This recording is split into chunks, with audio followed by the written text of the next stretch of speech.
আর যদি দেখা যায় ক্লাবিং আছে বা হ্যাঁ তাহলে জেনারেল। তাহলে ফার্স্টে আমরা ওয়াইড হাতটা দেখে নিই, দেখে নিয়ে মোটামুটি অ্যাডাপশন করলাম এটা হচ্ছে জেনারেল মানে। পরে একটা বালিশ নিয়ে বালিশ দিয়ে রাখতে পারবো।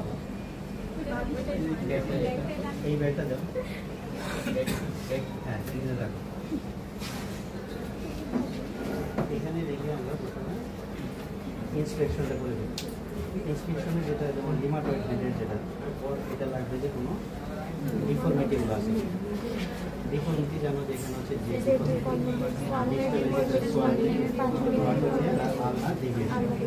আলনা ডেভিয়েশনটা আমাকে এরকম হাতে আমরা দিয়ে দিতে এবং আরেকটা ইন দিতে হবে এখানে কোনো মাসল ওয়েস্টিং এবং ডরসাল গার্টারিং আছে। মাসল ওয়েস্টিং তারপরে স্কিন কন্ডিশন দেখতে হবে, যে রেডনেস আছে জয়েন্টগুলো সোলের কি এটা ইন্সপেকশন করতে হবে। তাহলে স্কিন কন্ডিশনে কি দেখবে রেডনেস এবং সোলের এবং ইন্সপেকশনে আউট করে যত এখানে দেখবেন থিনার থাকবে থিনার মাসল ওয়েস্টিং আছে কিনা। এখানে আমরা দেখবো জয়েন্ট লেভেল। তাহলে দুই পাশে আমরা করার পরে আমরা যেটা করবো না এই পর্যন্ত বলি এই জয়েন্ট ফোরাম ধর করার পরে আমরা যেটা করবো এই দিক সোজা করেন। তারপরে আমরা পালপেশনে চলে যাই। সেগুলো যদি পাওয়া যায় ভিজিবল বলতে হবে। যেমন কারো যদি কয়লোনাইকেল এগুলো যদি বোঝা যায় ক্লাবিং থাকে বলতে হবে এটা। যদি রিমাটয়েড হ্যান্ড যদি এগুলো থাকে তুমি বলবা, এদের নম্বর বেশি হবে। তাহলে আমি দেখে নিই যেখানে প্রথমে টেম্পারেচার লোকাল দেখলাম এই হাতের সাথে এরকম পরে আমি দেখি যে টেন্ডারনেসটা দুইভাবে দেখা যায়। এইভাবে দেখতে পারো, প্রত্যেকটা জয়েন্ট ইন্ডিভিজুয়াল এইভাবে দেখা যায়,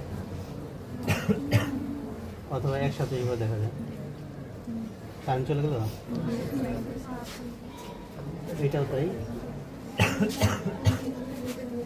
এই হাতে এখানে সাথে সাথে এটা দেখে নাও আলনা সাবলাইজেশন। হ্যাঁ এটা কি দেখলাম আলনা পরে জয়েন্টগুলো দেখো। আর যে কোনো টেন্ডার দেখার সময় মুখের দিকে তাকাবো, তাই না? তো তুমি বুঝবা না। এটা মোটামুটি দেখে নিলাম। দেখার পরে আমরা একটা ইয়ে করি, হাতে এমন করেন পরে তাহলে এটা তার নর্মাল আছে, ঠিক আছে। যার ধরো নিউরোপ্যাথি আছে, ডায়াবেটিস সে পারবে না, সে দেখবে যে এইটুকু পারবে বা হ্যাঁ এটা পরে আসতেছে। এটা এখানে সেশনে পরে আমরা গ্রিপিংটা দেখতে পারো, যে একটা ইয়ে দিলাম, এটা গ্রিপিং কিছু দাও। ফার্স্টে ধরছে এটা না, আসলে আইডিয়া হলো গ্লাস দেওয়া, পানি গ্লাস দিলে ভালো। আর আরেকটা হলো যে ছেলেদের আমরা বলবো যে শার্ট যদি থাকে বোতাম তো লাগে, বোতাম খুলতে অসুবিধা নয় তো না। হ্যাঁ এগুলো দেখলে পরে আমরা কিছু এখানে পরীক্ষা করবো। যেমন ধরো আপনি ইয়ে করেন, এটাকে বলি আমরা সিলিং টেস্ট। এটা আপনি উপর দিকে ওঠানোর চেষ্টা করবেন, এটা উপর দিকে ওঠানো চাপ দেবো। এটা সে বাড়তেছে, হ্যাঁ ওই যে সিলিং উপর দিকে সিলিং, তাহলে উপর দিকে ওঠানোর চেষ্টা করবো। এই যে তারপরে হাতে কি দেখবো আমরা কার্ড টেস্ট করবো। এটা কার্ড ধরনের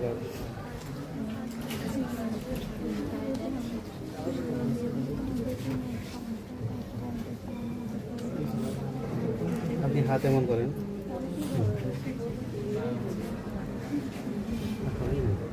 আপনি চাপতে ধরেন। হ্যাঁ এটা হলো কার্ড টেস্ট। এই একটা পরে এই জয়েন্টে দেখবো আঙুল ভাগ করেন, চাপতে ধরেন।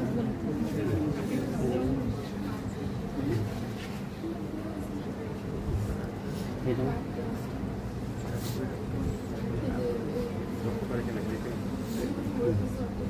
তাহলে কার্ড টেস্ট করলাম, সেলিং টেস্ট করলাম। পরে আমরা করি কাউন্টিং টেস্ট, যেটা এটা এমন করেন টাকা গোনার মতো এমন করেন। এই যে যেরকম ওই হাতে করেন, পরে হাত এমন করেন, খেয়াল করতে হবে বি টেস্ট এই জায়গায়। তাহলে লাস্টে কী করলাম, এরকম করলো আমি এখানে টান দিলাম, পরে কাউন্টিং টেস্ট করলাম, হাতের সিলিং টেস্ট করলাম, আর কার্ড টেস্ট করলাম। এলি তোমাদের লেভেলে আছে, এত বেশি ডিপে যাবো, ঠিক আছে? হ্যাঁ, তাহলে এখান থেকে যে কোশ্চেনটা করবে রিমাটয়েড হ্যান্ডের তোমার ডিফর্মিটিগুলো পাওয়া যায়, এটা ওয়ার্ডে তোমাদের দিবে। এখানে আমরা যে ক্রাইটেরিয়া আছে তোমাদের ডিটেলস ধরবে না, 4টা ডোমেইন আছে জানো, তাই না? যে জয়েন্ট ডোমেইন, হ্যাঁ, জয়েন্ট ডোমেইন, ডিউরেশন, তারপরে অ্যাকিউট ফেস রিঅ্যাক্টেন্ট, আছে অ্যান্টি বডি, যেটা অ্যান্টিবডি যেটা দেখি আমরা, কি এটা আরএ এবং এনটিসিসিপি, যেটা যেমন ধরো জয়েন্টে আমরা বলি কত হাই স্কোর আছে, জয়েন্টে হাই কত, জয়েন্টে হাই স্কোর, আর ডিউরেশনে কত, 6, 1, 0 আর 1, এবং 6 সপ্তাহের যদি বেশি হয় তাহলে 1। আর ইএসআর সিআরপি যেটা অ্যাকিউট ফেজ, এখানে আছে 0 আর 1, আর যেটা অ্যান্টিবডি টাইটার এখানে আছে 0 to 3, 0 to 3, লো টাইটার হলে 2, আর যদি হাই টাইটার হলে তাহলে 3।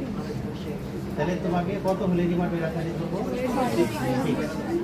এখন তোমাকে যেটা প্রশ্ন করবে যে পরীক্ষা নিরীক্ষা ছাড়া কি রিমাটয়েড ডায়াগনোস করা সম্ভব? বলবো স্যার জয়েন্টে যদি পাস হয়ে যায়, জয়েন্টে পাস হয়ে ডিউরেশন যদি সার্টিফিকেট হয়, তাহলে ক্লিনিক্যালি এটা করা সম্ভব। আর তখন শুধু এসআর সিআরপি চলে। আর আরএ আর এনটিসিসিবি রোগী স্যার কোনটা সেন্সিটিভ বেশি? এনটিসিসিবি, এনটিসিসিবি মডিউলার, এনটিসিসিবি মানে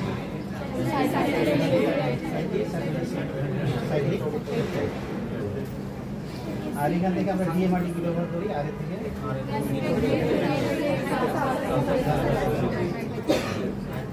প্রেগনেন্সিতে কোনটা দিবা? বায়োলজিস্টে একটা নাম বলে দিবা,